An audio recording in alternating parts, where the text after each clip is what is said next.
안녕하십니까? 오늘이 2018년 마지막 주일 예배네요. 그죠? 맞죠?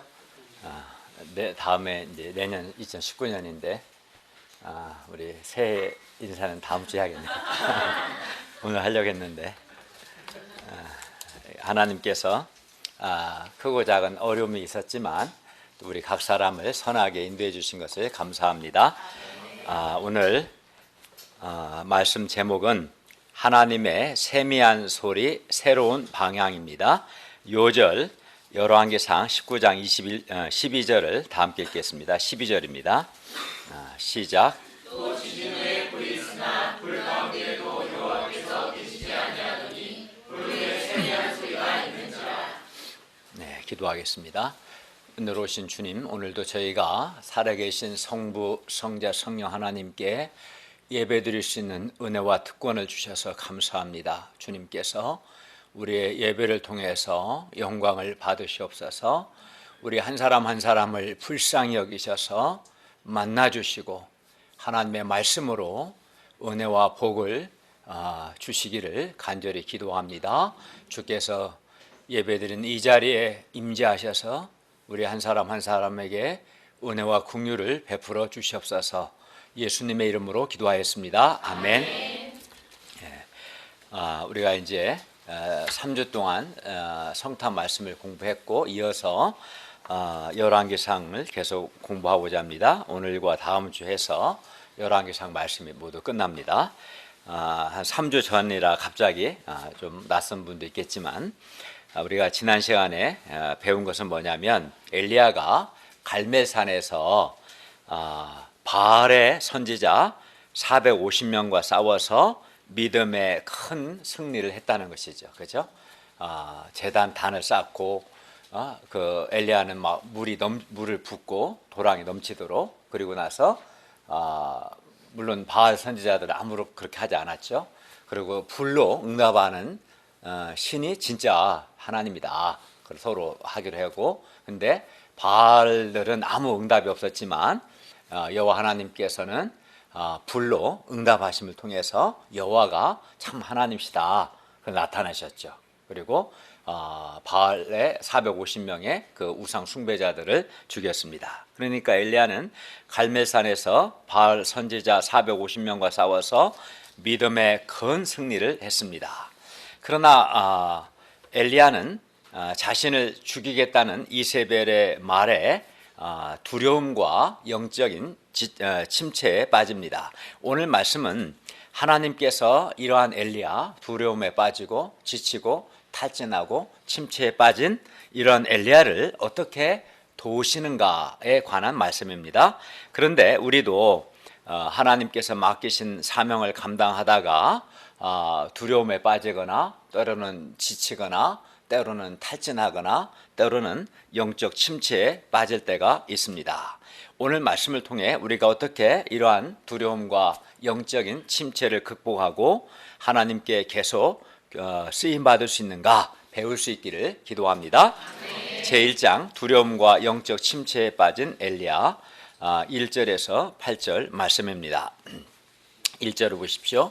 아합이 19장 1절입니다. 아합이 엘리야가 행한 모든 일과 그가 어떻게 모든 바알 선지자를 칼로 죽였는지를 이세벨에게 말했습니다.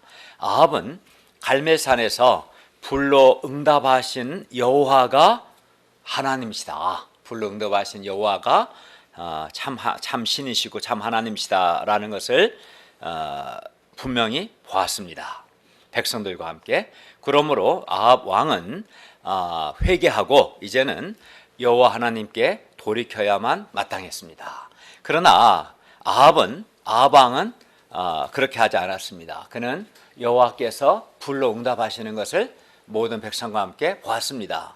그러나 그는 그 보고도 또 여호와가 하나님이다라고 말했으면서도 하나님께 회개하지는 돌이키진 않았습니다. 도리어 자기 아내 이세벨이 엘리야를 제거해 주기를 원했습니다. 사람들은 여호와께서 기적을 행하시면, 놀라운 기적을 행하시면 여호와를 살아계신 하나님으로 믿겠다 이렇게 말합니다. 그러나 오늘 본문의 아합을 통해서 우리가 알 수 있듯이 여호와 하나님께서 기적을 행하신다고 해서 사람들이 여호와를 하나님으로 믿는 것은 아닙니다. 당시 엘리야는 모든 백성들 앞에서 제단을 쌓고 나무를 올리고 많은 물을 이렇게 부었어요. 제단 주위에 도랑을 파고 물이 막 흘러 넘칠 정도로. 근데 하나님께 기도했고 불로 응답하는 신이 정말 하나님이다 하기로 했고 또 그걸 나타냈죠. 그죠? 하나님께서 엘리야 기도대로 불로 응답하셨어요. 그러나 아합이나 백성들은 돌이키진 않았어요. 그 팩트 자체를 인정했죠. 사실이니까. 그러나 돌이키진 않은 거죠. 그러니까 많은 사람들이 하나님이 뭘 해주시면 내가 하나님을 믿을 것 같고 그럴 것 같지만 실상은 전혀 그렇지 않습니다. 2절에서 4절을 보십시오. 이세벨이 사신을 메신저를 엘리야에게 보내서 말합니다. 내가 내일 이맘때에는 반드시 너의 생명을 저 사람들 중 한 사람의 생명과 같게 하리라. 그 450명의 바알 선지자들의 생명과 같이 그들이 죽은 것처럼 너도 죽이겠다 하는 거죠. 그렇게 하지 아니하면 여기 신들은 우상들이겠죠. 신들이 내게 벌 위에 벌을 내림이 마땅하니라. 아합의 아내 이세벨은 아주 사납고 독하고 무서운 여자였습니다. 엘리야가 이 형편 곧 이세벨이 자기를 죽이려고 한다는 것을 보고 마음에 두려움이 들었습니다. 이세벨은 한다면 하는 여자였기 때문에 여러 번 죽인 전력 있는 여자이기 때문에 두려웠습니다.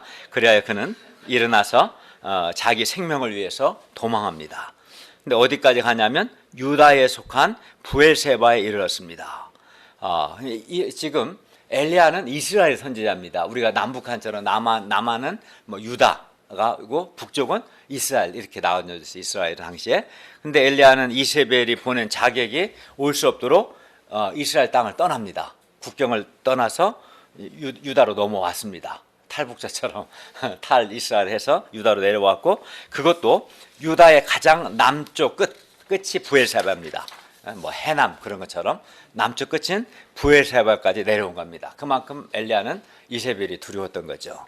그래도 엘리야는 여전히 두려워서 자기의 사환을 부엘세바에 머물게 하고 자기 자신은 더 아래로 광야로 들어가서 하루길쯤 더 가서 한 로뎀 나무 아래에 앉아서 자기가 죽기를 원했습니다. 이는 엘리야가 얼마나 큰 두려움에 빠져 있는가를 잘 보여줍니다. 4절 하반절을 보십시오. 여호와여 넉넉하오니 지금 내 생명을 거두시옵소서. 나는 내 조상들보다 낫지 못합니다. 엘리야는 신체적으로 정신적으로 영적으로 완전히 지치고 탈진했습니다. 엘리야는 이세벨에게 죽느니 차라리 하나님께서 그의 생명을 거두어 가시는 것이 낫다고 생각했습니다. 엘리야는 비록 자신이 여호와 하나님께 대한 열심이 유별하다는 아주 특별하다는 거죠. 특별했지만 자신이 그의 조상들보다 더 낫지 못하다는 생각이 들었습니다. 왜냐하면 결과적으로 백성들을 여호와 하나님께 돌이키지 못했기 때문입니다.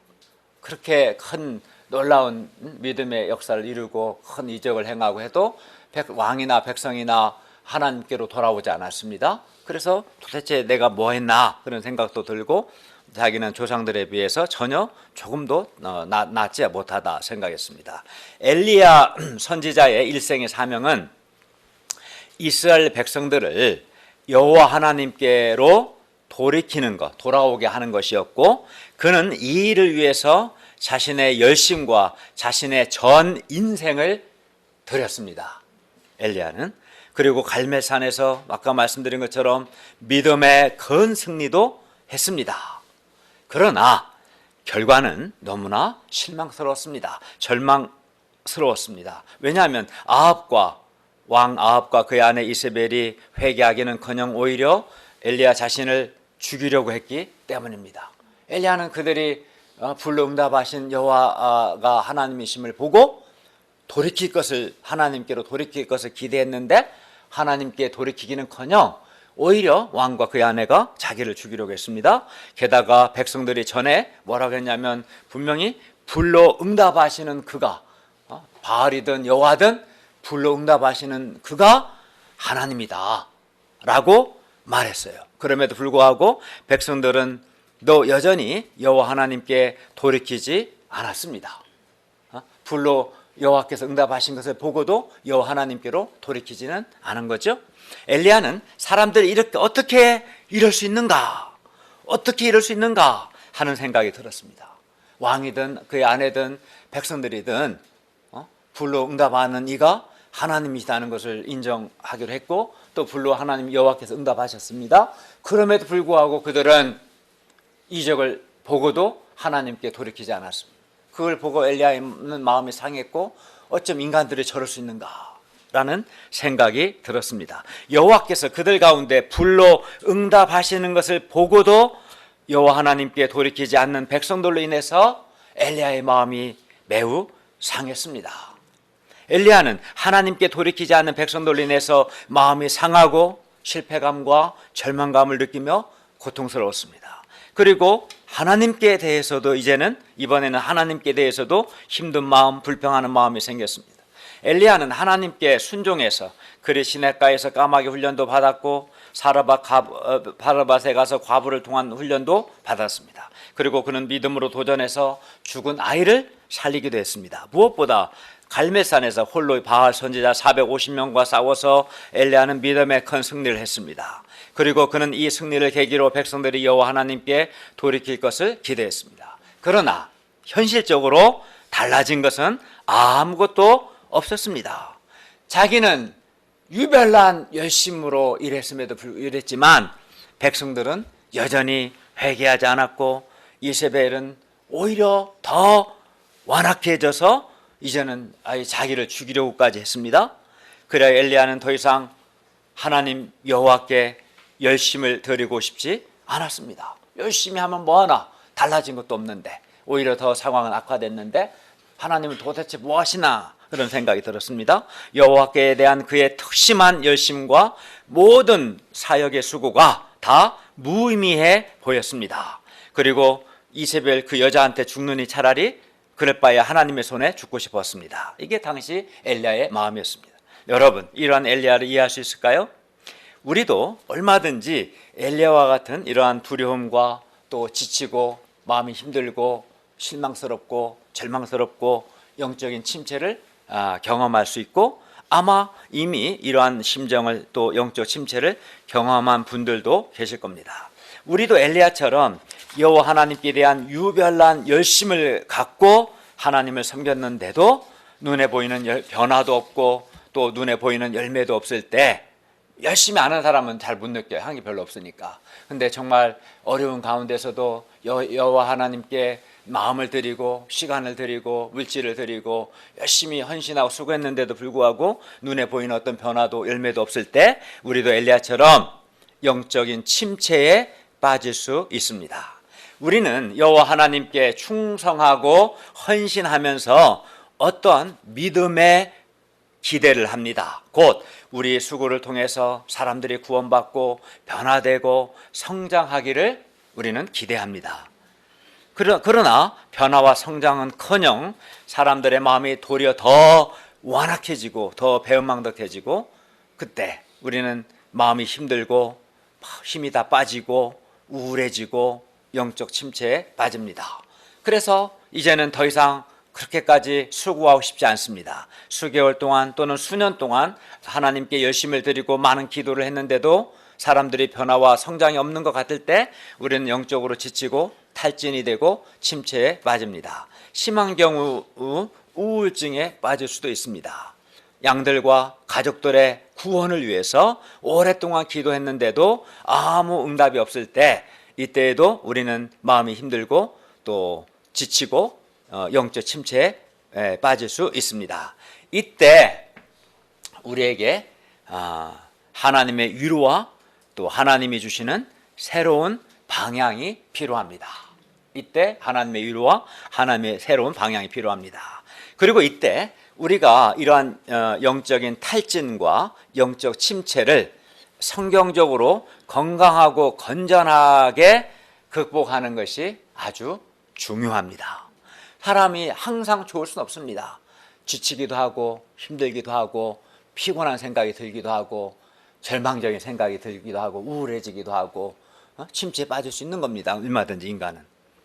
근데 이것을 어떻게 극복하는가 하는 것이 매우 중요합니다. 왜냐하면 영적인 탈진과 영적 침체를 바르게 극복하지 못하면 사람이 이때 시험에 들어 하나님께 범죄할 수 있고 그 결과 더 큰 영적인 침체에 빠질 수도 있기 때문입니다.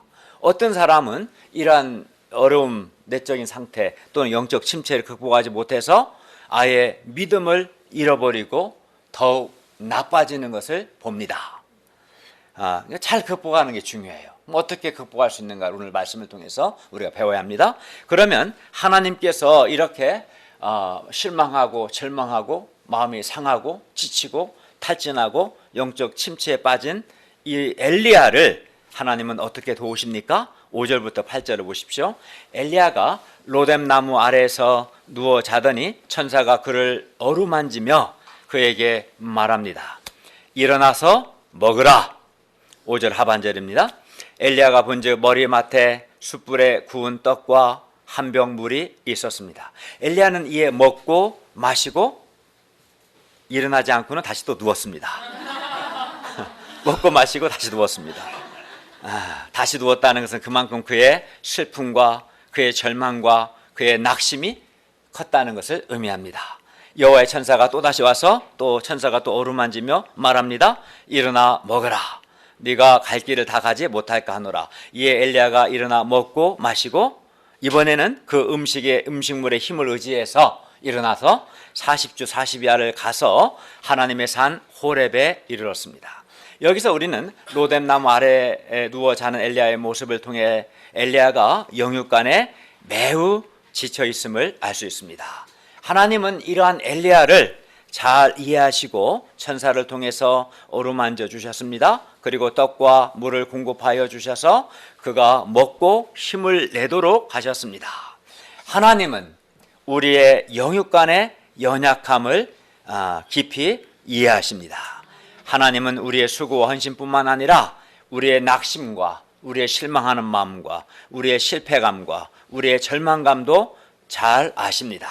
그리고 우리가 영육간에 지쳐 있을 때 하나님은 우리에게도 사람을 보내서 여러 가지 형태로 예를 들어 공동체의 동역자들을 통해서 또는 누구를 통해서 어떤 일을 통해서 여러 형태로 하나님은 우리를 위로하시고 우리를 도와주시고 우리에게 힘을 주십니다. 그래서 우리의 피곤한 육신을 영육간에 지친 마음을 쉬게 하시고 먹으면서 회복하게 하십니다. 하나님은 우리 연약함을 아시고 우리를 도와주십니다. 여러분, 우리가 믿음으로 살 때 항상 승리만 있는 것은 아닙니다. 우리는 때로 실패를 경험하기도 하고 사람에게 실망하기도 하고 상처를 받기도 하고 낙심이 되기도 하고 두려울 때도 있습니다. 부정적인 생각이 들 때도 있습니다. 그래서 영적 침체에 빠지는 것입니다. 그러나 이때 감사하게도 하나님께서 우리를 위로해 주십니다. 우리를 도와주십니다. 예를 들어서 취업을 통해서 때로는 직장에서 연봉 인상을 통해서 또는 자녀의 대학 합격을 통해서 또는 어떤 일을 통해서 또 어떤 사람을 통해서 하나님은 우리를 위로하시고 우리를 도우시고 우리에게 힘을 주십니다. 저도 올해 우리 강선애가 대학에 합격해서 하나님의 위로를 체험했습니다. 또 다른 여러 가지를 통해서 어려움도 많았지만 하나님의 위로와 하나님의 도우심도 체험할 수 있었습니다. 그러니 우리가 하나님께 나아가야 합니다. 8절을 보십시오. 이에 엘리야가 일어나 먹고 마시고 그 음식물의 힘을 의지하여 40주야를 가서 하나님의 산 호렙에 이르렀습니다. 엘리야가 하나님의 산 호렙산에 간 것은 하나님을 만나기 위해서입니다. 그러니 우리도 마음이 힘들고 고통스럽고 영적 침체를 경험할 때 하나님께 나아가야 합니다. 하나님께 나아가야 하나님께서 영육간에 지치고 힘든 우리 마음을 잘 아시고 이해하시고 우리를 위로하시고 우리를 도와주십니다. 조금 온도 낮추세요. 하나님께 나아가지 않고 다른 인간적인 방법으로 문제를 해결하려고 하다 보면 오히려 시험에 들거나 범죄하거나 더 어려운 상태에 빠지게 되는 것입니다. 하나님께 나아가야 합니다. 하나님은 우리를 깊이 이해하시고 우리 연약함을 이해하시고 우리를 도우시고 우리를 위로하십니다. 제2장 하나님의 세미한 소리 새로운 방향 9절에서 21절 말씀입니다. 9절을 보십시오. 엘리야가 그곳 굴에 들어가 거기서 머물렀습니다. 엘리야는 나 혼자 남았다는 생각으로 고독했습니다. 바알과 아세라가 주도하는 현실 앞에서 자신은 매우 무력했습니다. 그의 영적 침체는 쉽게 치유되지 않았습니다. 천사를 통해 공급해 주신 떡과 물이 그에게 위로와 힘을 주기는 했지만 아직 영적 침체가 치유되지는 않았습니다. 이때 여호와의 말씀이 그에게 임하여 이르셨습니다. 엘리야야 네가 어찌하여 여기 있느냐. 하나님의 이 질문은 그가 있어야 할 곳은 이스라엘인데 그는 이스라엘 선지자니까 이스라엘인데 어찌하여 여기 부엘사바에서 또 광야길에 있느냐 하는 겁니다. 하나님의 이 질문에 대해서 엘리야는 할 말이 많았습니다. 10절을 보십시오. 엘리야가 대답합니다. 내가 만군의 하나님 여호와께 열심히 유별하오니 아주 특별하오니 이는 이스라엘 자손이 주의 언약을 버리고 주의 제단을 헐며 칼로 주의 선지자를 죽였기 때문이며 오직 나만 남았거늘 그들이 내 생명을 찾아 빼앗으려고 합니다. 엘리야는 만군의 하나님 여호와께 열심히 유별했습니다. 그래서 주의 언약을 버리고 주의 제단을 헐며 칼로 주의 선지자를 죽인 이스라엘 자손들을 하나님께 돌이키기 위해서 아주 유별난 열심으로 그는 수고하고 노력했습니다. 그러나 이스라엘 자손은 하나님께 돌이키지 않았습니다. 엘리야가 유별난 열심으로 수고했음에도 불구하고 백성들은 하나님께 돌이키지 않았습니다. 게다가 그들은 이제는 엘리야의 생명을 찾아 빼앗으려고 하였습니다. 그래야 엘리야는 두려움과 영적인 침체에 빠졌습니다. 그러면 하나님은 두려움과 영적 침체 가운데 있는 엘리야를 또 어떻게 도우십니까? 12절을 보십시오. 여호와께서 엘리야에게 너는 나가서 여호와 앞에서 산에 서라 하셨습니다. 그리고 여호와께서 지나가시는데 여호와 앞에 크고 강한 바람이 산을 가르고 바위를 부수나 이 크고 강한 바람 가운데에 여호와께서 계시지 아니하며 바람 후에는 지진이 있었으나 지진 가운데에도 여호와께서 계시지 아니하며 또 지진 후에는 불이 있었으나 불 가운데에도 여호와께서 계시지 아니하더니 불 후에 세미한 소리가 있었습니다. 그러니까 크고 강한 바람도 있었고 지진도 있었고 불도 있었지만 그 가운데 여호와께서 계시지 않았습니다. 그리고 불 후에 세미한 소리가 있었습니다. 엘리야는 크고 강한 바람과 지진과 불 가운데에 여호와 하나님께서 계시기를 원했을 겁니다. 엘리야는 하나님께서 갈멜산에서 불로 응답하신 것처럼 산을 가르고 바위를 부수는 아주 크고 강한 바람이나 또는 지진이나 또는 불로 아합과 이세벨과 우상 숭배에 빠진 백성들을 단번에 쓸어버리기를 원했을 것입니다. 하나님이 크고 강한 바람과 지진과 불로 이러한 백성들을 심판하기를 원했습니다. 그러나 여호와께서는 크고 강한 바람 가운데도 지진과 불 가운데도 계시지 않았습니다. 이는 무엇을 의미합니까? 엘리야는 하나님께서 크고 강한 바람과 지진과 불을 통해서 단번에 큰 역사 이루시기를 원했지만 하나님은 그런 방식으로 일하시지 않는다는 것을 의미합니다. 엘리야는 하나님의 기적적인 역사를 기대했습니다.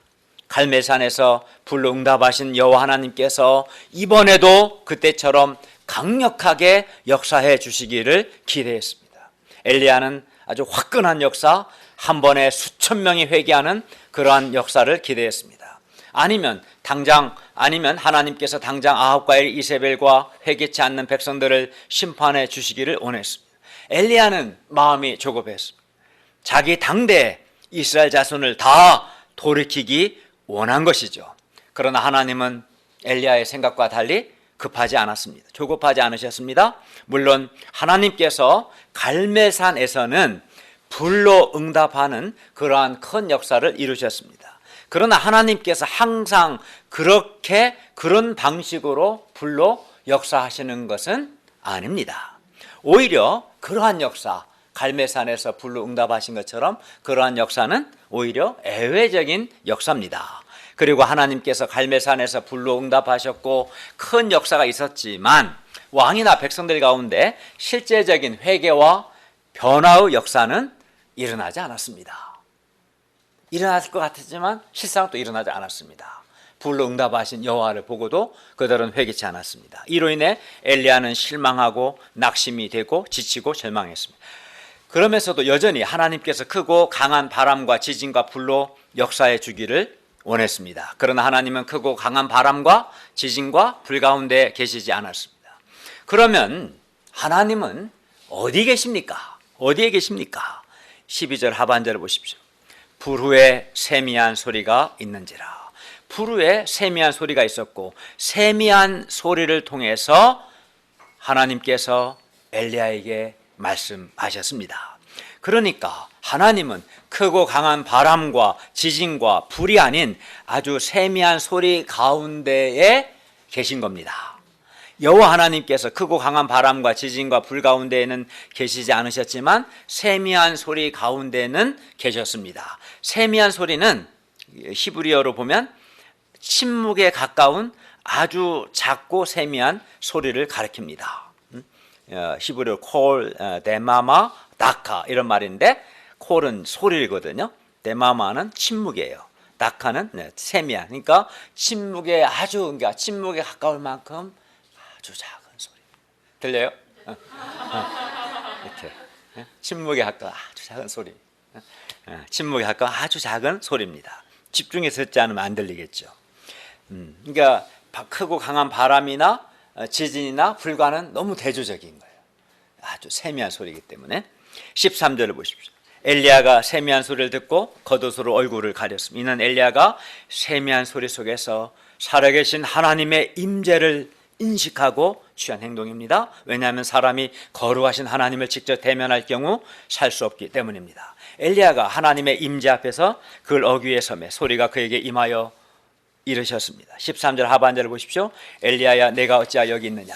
그러면 엘리야는 왜 북이스라엘에 있지 않고 여기 있는 것입니까? 엘리야는 10절에서 대답한 것과 같이 동일하게 또 14절에서 얘기했습니다. 하나님은 엘리야에게 엘리야 내가 어찌하여 여기 있느냐라고 두 번이나 반복해서 물으셨지만 엘리야의 대답은 동일했습니다. 그만큼 엘리야는 여전히 자기 생각 속에 갇혀 있었습니다. 자기는 만군의 여호와께 열심히 유별하여서 그렇게 많은 수고를 했는데도 불구하고 현실적으로 달라진 것은 아무것도 없다는 생각, 오직 자기만 남았다는 생각, 게다가 그들은 자기 생명을 찾아 빼앗으려고 한다는 이러한 부정적인 생각에 사로잡혀 있었습니다. 그리고 그러한 생각 속에서 엘리야는 마음이 힘들었습니다. 엘리야는 그의 지금까지의 모든 수고가 헛되었다는 생각, 변화되지 않는 백성들에 대한 실망하고 그들을 판단하고 정죄하는 마음, 또 자기를 죽이려는 이세벨에 대한 두려움 등을 엘리야는 떨쳐버릴 수 없었습니다. 자기는 만군의 여호와 하나님께 열심히 유별하였는데 도대체 하나님은 뭐 하셨는가? 이세벨이 자기를 죽이려고 하는데 하나님은 지금 뭐 하고 계시는가? 하나님께 대해 섭섭한 마음도 들었습니다. 만군의 여호와께 대한 열심이 컸던 만큼 그의 실망과 그의 실패감과 그의 절망감도 컸습니다. 우리는 엘리야의 이런 마음을 잘 이해할 수 있습니다. 복음 역사를 위해서 여러 해 동안 많은 수고를 했는데도 한 사람도 돌이키는 사람이 없을 때 마음이 힘들고 지치고 실패감과 절망감이 듭니다. 복음 역사에 대한 회의가 듭니다.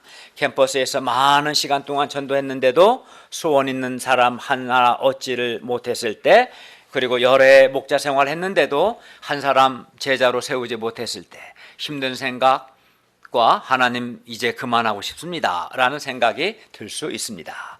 그래서 우리는 엘리야의 이런 힘든 마음과 이러한 영적인 침체를 잘 이해할 수 있습니다. 그러니까 열심을 안 드리는 사람 잘 이해를 못해요. 근데 하나님께 대한 열심이 많으면 많을수록 이런 마음을 우리는 깊이 이해할 수 있습니다. 물론 우리가 이런 엘리야의 힘든 마음을 영침체를 잘 알고 있듯이 물론 하나님께서 엘리야의 이런 힘든 마음과 지친 마음, 실망하는 마음, 절망감, 영적 침체를 그 누구보다도 하나님도 잘 알고 계셨습니다. 엘리야는 자기가 하나님께 대해서 열심히 유별났기 때문에 자기 당대에 이스라엘 자손이 다 하나님께 돌이키기를 원했습니다. 당장에 크고 강한 바람이나 또는 지진이나 불과 같은 아주 큰 역사가 일어나기를 기대한 거죠. 그런데 우리도 엘리야와 같은 이러한 기대가 있습니다. 우리 관현 목자 나 그 밤에 꿈속에서 답안지가 다 보이면 얼마나 좋겠어요. 법무사 2차 시험을 내년에 봐야 돼, 그죠? 그 기대하지 않아요? 기대 안 할 수도 있고. 근데 아무리 꿈을 꿔도 답안지는 안 보일 겁니다. 하나님께서 크고 강한 바람과 지진과 불과 같은 큰 능력으로 역사하셔서 많은 사람들이 한꺼번에 회개하고 변화되기를 원합니다.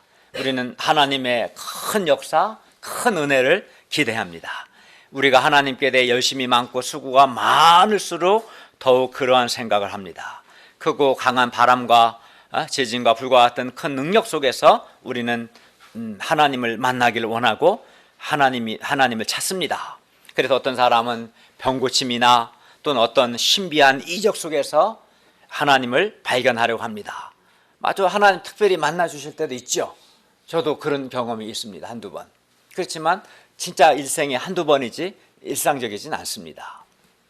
그러나 오늘 본문을 보면 하나님은 크고 강한 바람과 지진과 불 가운데 계시지 않으셨습니다. 오히려 세미한 소리가 있었고 하나님은 그 세미한 소리 거기에 계셨습니다. 세미한 소리는 크고 강한 바람과 지진과 불과는 대조적으로 침묵에 가까운 아주 작은 소리이기 때문에 듣다가 어떤 사람은 소원이 부족한 사람 졸죠. 지금 한 명이 조는데 사람들은 이런 세미한 소리는 크고 강한 바람, 지진, 불과는 대조적으로 침묵에 가까운 아주 작은 소리이기 때문에 사람들은 크고 강한 바람, 지진, 불만 하나님의 역사로 보고 세미한 소리는 아예 무시해버리는 경향이 있습니다. 그러나 하나님은 사람들 생각과 달리 세미한 소리 가운데 계시고 그 세미한 소리로 우리에게 말씀합니다. 세미한 소리를 통해서 우리에게 하나님의 뜻과 계획을 말씀합니다. 사람들은 크고 강한 바람과 지진과 불 속에서 하나님을 만나기를 바라지만 아무리 바라봐도 거기 하나님이 계시지 않습니다. 거기에서 하나님의 뜻을 나타내지 않습니다. 오히려 세미한 소리를 통해서 말씀하시고 우리를 만나주시고 하나님의 생각을, 하나님의 계획을 우리에게 말씀하는 것입니다. 이 상을 통해 우리는 하나님께서 크고 강한 바람이나 지진, 불 가운데 계시지 않고 세미한 소리 가운데 계신다는 것을 배웠습니다. 물론 하나님은 필요한 경우에는 갈멜산에서와 같이 불로 응답하시기도 합니다. 그러나 항상 그렇게 일하시는 것은 아니죠. 불로 응답하시는 그러한 역사는 일반적인 역사라기보다는 예외적인 역사에 가깝습니다. 오히려 하나님은 세미한 소리를 우리에게 찾아오시고 말씀합니다. 그러므로 우리는 세미한 소리 가운데에서 하나님의 임재를 경험하고 하나님을 만나고 하나님의 말씀을 듣고자 힘써야 합니다. 그 말씀 속에서 하나님의 뜻을 발견해야 합니다. 하나님의 뜻을 발견해야 합니다. 그리하면 두려움이 극복이 되고요. 그리하면 영적인 침체가 극복이 됩니다. 그러면 우리가 어떻게 세미한 소리로 우리에게 말씀하시는 하나님을 만날 수 있을까요? 그것은 바로 이 성경을 통해서입니다. 성경을 통해서입니다. 왜냐하면 하나님께서 이제는 엘리야는 직통으로 성경이 완성되지 않았기 때문에 직통으로 말씀하셨지만 지금은 성경 신약 구약 성경이 다 완성됐기 때문에 지금은 하나님께서 기록된 이 성경을 통해서 성경 말씀을 통해서 우리에게 세미한 소리로 말씀하시기 때문입니다. 그리고 우리가 성경을 통해 세미한 소리로 말씀하시는 하나님을 만날 때 우리는 지치고 힘든 마음과 영적인 침체에서 벗어날 수 있습니다. 그러니까 말씀을 통해서 하나님의 위로와 하나님의 뜻을 발견할 수 있거든요. 그때 자연스럽게 어두운 마음, 힘든 마음, 슬픈 마음, 절망감들이 사라지는 거예요. 엘리야를 통해서도 우리가 이제 배우게 됩니다.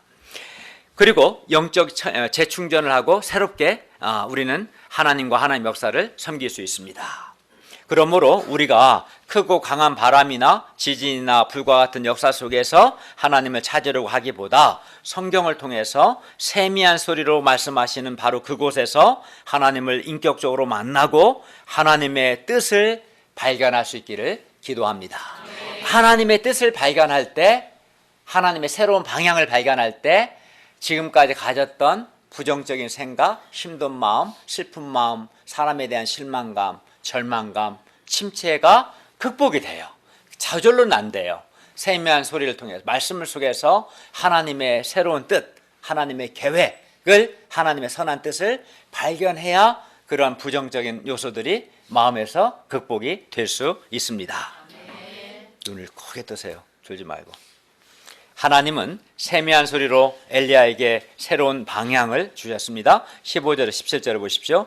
여호와께서 엘리야에게 말씀합니다. 너는 네 길을 돌이켜 광야를 통하여 다메섹에 가서 이르거든. 다메섹은 이제 이방 나라인데 하사엘에게 기름을 부어 아람 왕이 되게 하고, 너는 또 님시 아들 예후에게 기름을 부어 이스라엘 왕이 되게 하고, 또 아벨 무홀라 사바스 아들 엘리사에게 기름을 부어 너를 대신하여 선지자가 되게 하라. 하사엘의 칼을 피하는 자를 예후가 죽일 것이고 예후의 칼을 피하는 자를 엘리사가 죽이리라. 하나님은 엘리야에게 그의 길을 돌이켜 광야를 통해 돌아가라고 하십니다. 그리고 돌아가서 사람을 세우라고 하십니다. 세 사람을 세우는 거죠. 아람 왕을 세우고 예후를 이스라엘 왕으로 세우고 엘리사를 선지자로 세우는 세 사람을 세우는 겁니다. 엘리야가 감당해야 할 새로운 사명은 자기 당대만 보지 말고 멀리 보고 그는 사람을 세우는 일을 해야 하는 겁니다. 엘리야가 세워야 할 사람은 세 사람이죠. 아람 왕 하사엘과 또 이스라엘 왕 예후와 선지자 엘리사입니다. 하나님은 그리고 아람 왕 하사엘과 이스라엘 왕 예후를 심판의 도구로 쓰시는데 주의 언약을 버리고 주의 제단을 헐며 칼로 주의 선지자들을 죽인 아합과 북이스라엘을 심판하는 도구로 쓰십니다. 엘리야는 자기 당대에 하나님이 크고 강한 바람과 지진과 불을 통해서 이들을 쓸어버리길 원했지만 그건 아닙니다. 하나님은 물론 심판하시는데 어떻게 하시냐? 엘리야의 그런 방식으로 하시는 게 아니라 아람 왕을 세우고 그를 통해서, 그가 남긴 것은 이스라엘 왕 예후를 통해서 그들을 심판하는 겁니다. 그게 하나님의 뜻인 거예요. 실제로 아람 왕 하사엘은 나중에 이스라엘을 공격하여 괴롭혔습니다. 아합 집을. 한편 또 예후는 훗날 오므리 왕조, 아합에 속한 오므리 왕조를 무너뜨리고 무자비한 학살과 숙청으로 아합 가문을 진멸합니다. 그러니까 하나님께 돌이키지 않고 반역하고 끊임없이 우상 숭배한 아합 집을 하나님 아람 왕 하사엘과 그리고 이스라엘 왕 예후를 통해서 다 심판하시고 진멸하시는 거예요.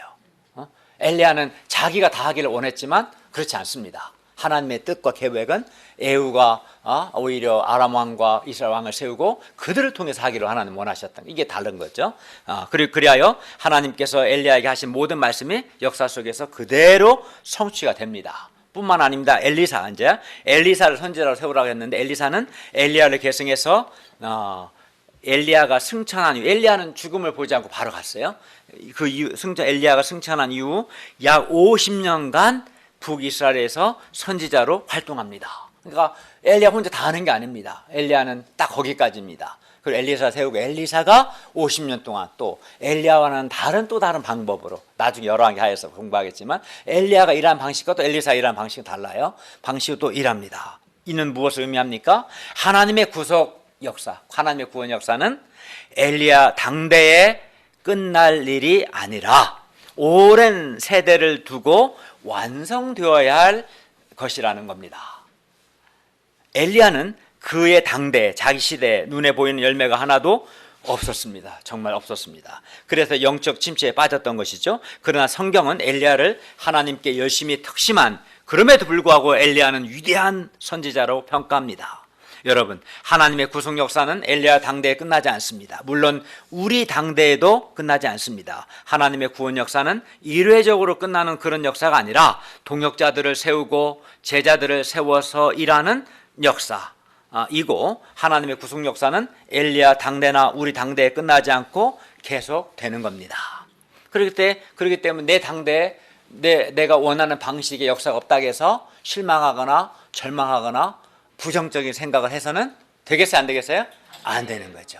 그러니까 엘리야 자기 기준으로 할 때는 아무 일도 일어나지 않았던 거죠. 실망했죠. 절망하고 마음이 상했죠. 그러나 그건 엘리야 개인의 생각일 뿐이고, 하나님은 엘리야가 아닌 엘리사를 통해서 또는 아람 왕이나 이스라엘 왕을 통해서 계속 구속 역사를 이루어 가시는 겁니다. 18절을 보면 하나님께서는 이스라엘 가운데 바알에게 무릎을 꿇지 않고 바알에게 입맞추지 아니한 7,000명을 남겨두셨습니다. 엘리야는 오직 나만 남았다고 생각했는데 그것이 아니었습니다. 우상 숭배가 아주 극에 달한 그 시대에도 바알 우상에게 무릎을 꿇지 아니한 사람이 7,000명이나 되었습니다. 그리고 이 모든 일을 주관하시는 분은 여호와 하나님이십니다. 엘리야는 하나님께서 하시는 구속 역사의 이런 경륜, 계획을 바라봄으로 그걸 이제 깨닫게 되었죠. 하나님이 일 안 하시는 게 아니구나. 하나님이 일하고 계시는구나. 하나님이 크고 강한 바람이나 불과 지진을 통해서만 일하시는 게 아니구나. 나의 당대에 할 일이 있고 또 내 이후에 또 사람들을 세워서 하나님의 구속 역사는 계속 되는구나. 이런 사실을 깨닫고 그러자 마음의 두려움과 영적 침체를 극복할 수 있었습니다. 그리고 나서 그는 기쁨으로 다시 하나님께서 맡겨주신 새로운 사명, 새 사람을 세우는 사명을 그는 감당할 수 있게 되었습니다.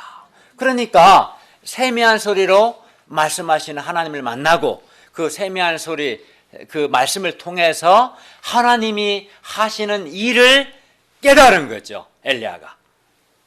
그러니까 어두운 마음, 부정적인 생각을 극복할 수 있었고, 그리고 하나님의 그 세미한 말씀 속에서 그가 해야 할 일이 또 강한 바람과 지진과 불로 일하는 게 아니라 이제는 사람을 세우는 거구나, 새로운 방향을 발견하게 된 것입니다. 그러자 엘리야는 지금까지 겪었던 그 힘든 마음, 슬픈 마음, 절망감, 낙담하는 마음, 영적인 침체 등을 극복할 수 있게 되고, 기쁜 마음으로 하나님의 일하심을 바라보니까 깨닫고 기쁜 마음으로 하나님 주신 새로운 사명을 감당할 수 있게 되었습니다. 19절에서 21절은 엘리야가 엘리사를 그의 계승자로 세우는 내용입니다. 19절을 보십시오. 엘리야가 거기 호렙산을 떠나서 사밧의 아들 엘리사를 만나니 그가 12겨리소를 앞세우고 밭에 가는데 자기는 12째 겨리소와 함께 있었습니다. 겨리소는 뭐냐면 2마리 소가 하나의 쟁기를 가는 것을 한 결이라고 해요. 그래서 엘리사가 12겨리소, 즉 24마리의 소를 앞세운 거죠. 그죠? 한 결이가 2마리 소니까 12겨리소니까 24마리의 소를 앞세우고 밭을 간 것을 보면 아마 당시 그는 부자였던 것 같습니다. 엘리야가 그의 겉옷을 그의 엘리사 위에 던졌습니다. 보통 겉옷은 그 사람의 직무를 나타내는 역할을 합니다. 그러므로 이는 엘리야가 하나님의 방향에 순종해서 엘리야 자신을 계승할 선지자로 세운 것을 의미합니다. 그 엘리야의 겉옷을 엘리사에 던졌다는 것은 그가 엘리야의 직무를 계승한다는 것을 의미하고, 21절 하반절을 보시면 이 엘리사는 일어나 엘리야를 따르며 수종들었습니다. 받아들인 거죠. 결론입니다. 하나님은 엘리야에게 하나님의 구속 역사가 엘리야 당대에 끝나지 않고 계속 된다는 것을 가르쳐 주셨습니다. 세미한 소리로 다 끝나는 게 아니다. 너로 끝나지 않고 계속된다는 걸 가르쳐 주셨고, 그리고 엘리야에게 사람을 세우라는, 우리 본문에서는 세 사람, 아람 왕과 북이스라엘 왕과 선지자 엘리사 세 사람을 세우라는 새로운 방향을 주셨습니다. 그러므로 우리도 우리 당대에, 내 당대에 크고 강한 바람이나 지진이나 불과 같은 큰 역사를 통해서 단번에 많은 사람들이 변화되기를 바라고, 그렇지 않으면 낙심하고 영적 침체에 빠져서는 안 됩니다. 우리는 내 당대에 크고 강한 바람이나 지진이나 불과 같은 하나님의 기적적인 역사가 일어나기를 바라는 이러한 조급한 마음을 버려야 합니다. 우리는 성경을 통해서 세미한 소리로 말씀하시는 하나님을 만나고, 말씀을 통해서 중요한 것은 하나님이 지금 살아계시다는 것과 하나님께서 지금도 일하고 계시다는 것을 깨달아야 합니다. 그게 중요합니다. 하나님은 지금 살아계시고 지금도 하나님의 방식으로 일하고 계시다는 것을 깨닫고, 더 나아가 이 우리 시대에 우리에게 두신 하나님의 뜻, 그럼 나에게 주신 하나님의 뜻이 무엇인가, 그 하나님의 뜻을 발견하고 그 뜻을 행할 수 있기를 기도합니다. 그때 마음의 어두운 생각, 부정적인 생각이 사라집니다. 하나님이 여전히 살아계시고 하나님은 여전히 일하고 계시다. 그리고 그러면 이 시대에 내가 해야 할 일이 뭔가, 나에게 두신 하나님의 뜻이 뭔가를 발견하는 사람, 깨닫는 사람은 마음의 모든 부정적 어두운 마음을 극복하고 마음이 밝아지고 기대감 속에서 새롭게 하나님의 사명을 감당할 수 있습니다. 우리가 우리 중앙대 숙대 캠퍼스에서 예수 그리스도의 복음을 전함으로 이 시대 예수님의 제자를 한 사람 한 사람을 세워갈 수 있기를 간절히 기도합니다.